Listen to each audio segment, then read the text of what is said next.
আমরা ইউডা চারুকলার সাবেক বর্তমান শিক্ষার্থীরা আজকে এখানে জড়ো হয়েছি। বর্তমান যারা আছে তাদের উদ্যোগেই আজকে আমরা ধর্ষণের প্রতিবাদে আমরা এখানে পারফরমেন্স আর্ট করছি, এখানে মূকাভিনয় আছে, এখানে আমরা গ্রাফিতিও করব।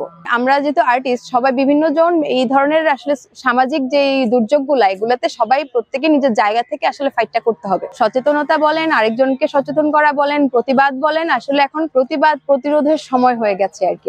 এখন যে সময়টা, সেখানে হচ্ছে আমরা শিল্পী হিসেবে আমাদের জায়গা থেকে আমাদের প্রতিবাদটা জারি রাখছি। ধর্ষণ বিরোধী পারফরমেন্স আর্ট এই টাইটেলে আমরা কাজ করছি। আপনারা দেখতে পাবেন যে কয়েকটা আমরা পারফরমেন্স আর্টের জন্য এখন সবাই প্রস্তুত হচ্ছে, এখন পারফরমেন্স করব। সেটার মধ্য দিয়ে আমরা হচ্ছে এই ধর্ষণ নিপীড়নের বিরুদ্ধে আমাদের জায়গা থেকে আমাদের প্রতিবাদটা আমরা জারি রাখছি। আমাদের চারুকলা থেকে ধর্ষণ বিরোধী একটা প্রতিবাদমূলক একটা আন্দোলনের জন্য আমরা একটা আর্ট ওয়ার্ক ট্রাই করেছি। এটা তো এখানে আমাদের যে ভিকটিম আছে ওনাকে ভিক্টিমাইজ করা হইতেছে। আরো যারা আমাদের যত বখাটে আমাদের আশপাশে যারা থাকে, যারা শুধু দেখে, তারা শুধু জাস্ট ভিকটিমকে বাধা দেয়, তাদেরকে সিম্বলাইজ করার জন্য আজকে এটা করা হয়েছে। তো এখানে আপনারা দেখছেন যে আমাদের ভিকটিম বারবার মা লেখার চেষ্টা করতেছি, মানে আমরা তাকে বাধা দিতেছি এবং সবাই তাকে ভিক্টিমাইজ করতেছি। তার দোষ, তাকে টেনে নিয়ে আমরা চলে আসছি আর কি।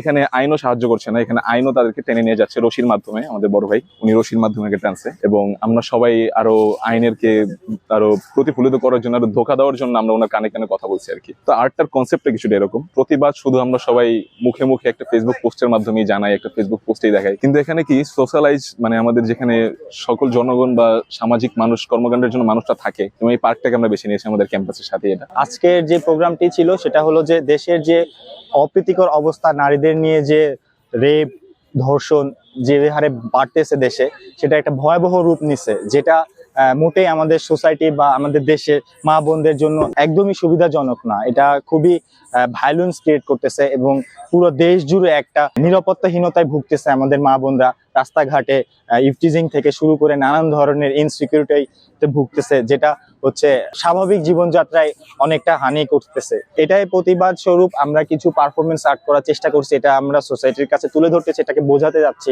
প্রোটেস্ট হিসাবে, যে এটা যেন পরবর্তীতে না হয়। আমরা যেন আমাদের মা বাবা বোনকে রাস্তাঘাটে নিরাপত্তার সাথে বিহেভ থেকে শুরু করে সুন্দর ব্যবহার এবং নারীদেরকে সম্মান করতে পারি, নারীদেরকে সম্মানের মাধ্যমে। কারণ আমি একজন মায়ের গর্ভে জন্মগ্রহণ করছি, তো আমাকে অবশ্যই উচিত মা হিসাবে একজন নারীকে সম্মান করা।